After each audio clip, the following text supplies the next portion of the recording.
kemarin kami datang itu kesalahannya tidak banyak. Tanda tangan kami harus bermaterai surat pengantarnya.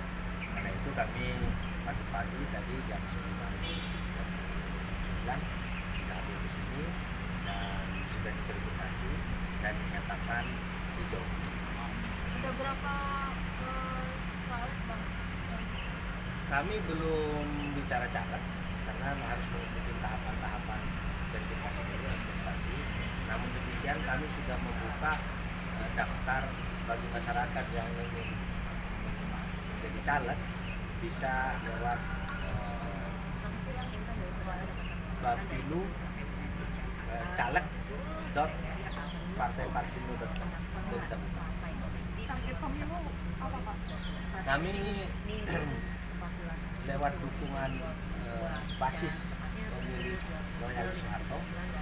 Jadi pada kesempatan ini saya juga mengucapkan terima kasih kepada kader-kader loyalis KKN Soeharto, jaringan-jaringan serikat pekerja, jaringan-jaringan LSM, maupun teman-teman di daerah yang ikut berpartisipasi sehingga kita dinyatakan diterima hadir di 34 provinsi di 514 kabupaten kota dan 50% di kecamatan.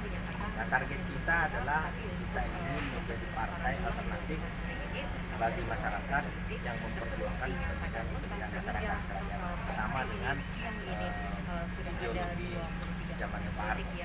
Nah, yang kedua dan target kita ingin meraih 50% kursi di legislatif dan mudah-mudahan bisa menjadi 5 besar partai politik di Republik Indonesia.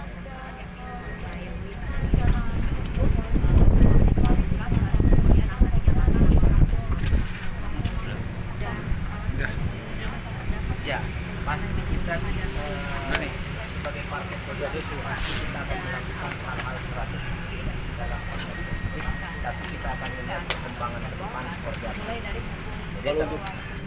Kalau untuk saat ini, menurut Bapak sendiri, apa sih Pak yang perlu ada perubahan di negara kita ini?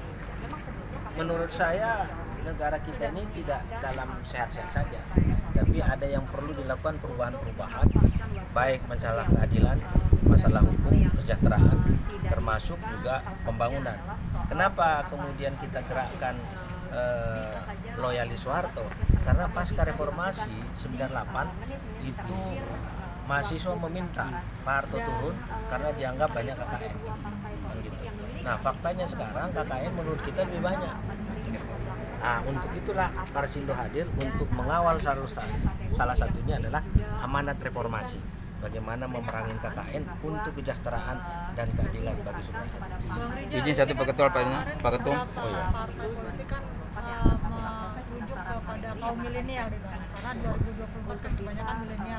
Dan dari Parsindo sendiri apa yang diutarakan atau apa ada program khusus milenial ini? Ya, kami juga sedang mendidik petani milenial. Karena zamannya Pak Harto basis swasembada pangan itu luar biasa kuat. Dan sekarang kita sedang menghadapi menuju krisis pangan. Maka harus ada langkah-langkah alternatif agar bisa melakukan terobosan untuk mengantisipasi kelemahan-kelemahan itu. Nah, kemudian bukan hanya milenial sebenarnya. Jadi perempuan juga cukup besar untuk itu. Nah, terus yang saya sebutkan loyalis Soeharto itu adalah mantan-mantan TNI yang lama, kemudian petani, tukang kebun, nelayan, itu menjadi bagian dari kita dan kita perkirakan lebih dari 20 juta kita akan konsen di sini. Selain menggarap yang sifatnya kerakyatan, nasionalis dan religius. Yusuf Rizal terkait ini sebagai partai loyalis Soeharto, kira-kira di era sekarang tahun 2024 dan juga tadi Bapak menyatakan ada peranan milenial yang sangat concern oleh partai Parsindo. Kira-kira terkait tahun politik kontestasi politik ini apa Pak yang menjadi sebuah blueprint pemikiran Parsindo selain tujuannya untuk melakukan pemenangan politik di tahun kontestasi politik ini? Karena kan sejatinya tiap partai pasti ada blueprint, pasti ada konsolidasi ke bawah, pasti ada turun ke grassroots. Apa yang pertama kali langkah dilakukan Parsindo dan ke depan blueprint apa yang bisa dituangkan Parsindo menjadi sebuah tindakan nyata sehingga Parsindo bisa bertarung dalam tahun kontestasi politik 2024 ini? Ya, pertama kalau bisa secara idealis bahwa Parsindo ingin melanjutkan cita-cita besar Soekarno bersifat kerakyatan dan juga pembangunan seperti keberhasilan Pak Harto. Apa itu? Ada swasembada, ada yang namanya juga kekuatan dari pendidikan. Terus kita juga ingin membangun melalui namanya program-program festival Soeharto. Berupa apa? Peningkatan kreativitas masyarakat yang berbasis pada ekonomi, koperasi, jadi UMKM, dan termasuk juga adalah bagaimana mentransformasikan semangat nasionalis dan patriotis yang dimiliki oleh Pak Harto. Pak Harto dulu ketika reformasi, apa yang dilakukan sama Pak Harto? Ketika kemudian reformasi, dia tidak lari dari Republik Indonesia.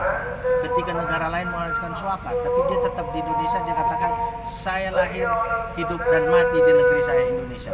Nah, transformasi ini perlu dimiliki oleh generasi muda, punya sense belonging, punya patriotik kepada bangsa untuk membangun bangsa. Maka loyalis Soeharto yang dulunya tidur, karena pasca reformasi kita bangkitkan. Ayo bersama pemerintah bersatu membangun negeri ini dengan seluruh kekuatannya. Itu menjadi sesuatu. Dan yang ketiga, satu menyangkut KKN. Kita sering mengatakan kita harus memerangin KKN. Zaman Pak Harto KKN baru tingkat dirjen dan pimpro. Sekarang itu mulai dari ada dewan, penegak hukum sampai tingkat desa. Dan tentu teman-teman wartawan merasakan itu. Iya toh? Maka kata orang, iya kabar, enak zaman itu. Gitu. Terkait pengkaderannya gimana Pak? Karena kan sejatinya Bapak punya program melalui Parsindo, Bapak sebagai ketua umum pasti ada program-program. Nah, ada yang kita bikin. Kita sedang menyiapkan namanya Universitas Kebangsaan HM Soeharto. Itu ada kaderisasinya berarti Pak ya? Disitulah melatih bagaimana mentransformasikan semangat nasionalis dan patriotis bagi generasi muda. Karena generasi muda ini kan ada kesenjangan pemahaman terhadap nasionalis, patriotik. Nah, kita akan bikin itu melalui pendekatan games yang milenial. Secara garis besar siap berarti untuk konstelasi politik 2024 Partai Parsindo? Kami sangat siap, dan jika Tuhan mengizinkan kita ingin menjadi besar partai. Merdeka. Satu pertanyaan ini Pak Ketum. Setelah dia verifikasi dan faktual di KPU ini, visi dan misi untuk rakyat dan masyarakat kecil seperti apa sih untuk dari Partai Parsindo ini?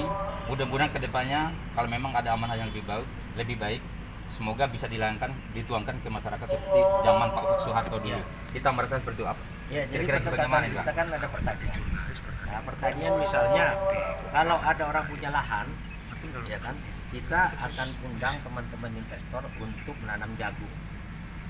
Pupuknya kita siapkan, investasinya kita siapkan, kemudian hasil pupuknya kita kerjasama dengan industri pangan, industri apa namanya, kayak perusahaan-perusahaan untuk jagung.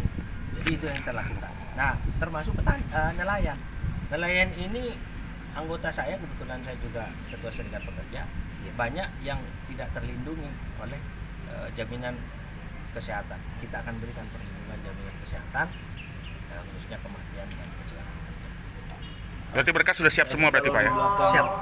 Bapak kembali tadi masalah mengingat prospek Pak Soeharto ya. Apakah dalam struktural itu juga ada orang-orang dari Orde Baru yang mungkin nempel di sini ikut di dalamnya? Kami tidak mendikotomikan Orde Baru, Orde Lama atau Orde Reformasi.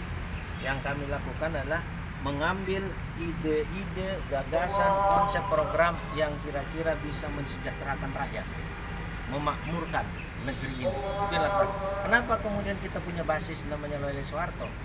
Di negeri ini tidak ada satu partai politik yang punya figur, yang tidak punya figur, kemudian tidak punya basis bisa bertahan lama. Banyak partai-partai itu tergantung pada figur, tapi banyak juga partai yang punya basis.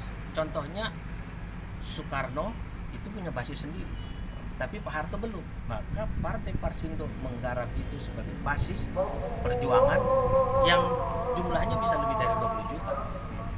Minimal kita punya, tapi kemudian kita garap yang namanya kerakyatan, nasionalis, religius, kemudian milenial, kemudian juga petani, kemudian juga kita bikin perempuan. Itu menjadi bagian dari kekuatan kami, karena selama ini orang-orang yang dulu loyal Pak Harto itu tidur. Kenapa yang mesti tidur? Kita bangkitkan dong. Ayo ikut bangun negeri ini. Maka kita sebutkan Indonesia bangkit. Parsindo menang, Indonesia jaya, rakyat sejahtera. Oke. Terima Pak, sebagai kasih. ketua pamungkas Pak, ini untuk tahun kontestasi politik semua berkas sudah siap didaftarkan. Terkait program pemenangannya Bapak sudah sebutkan.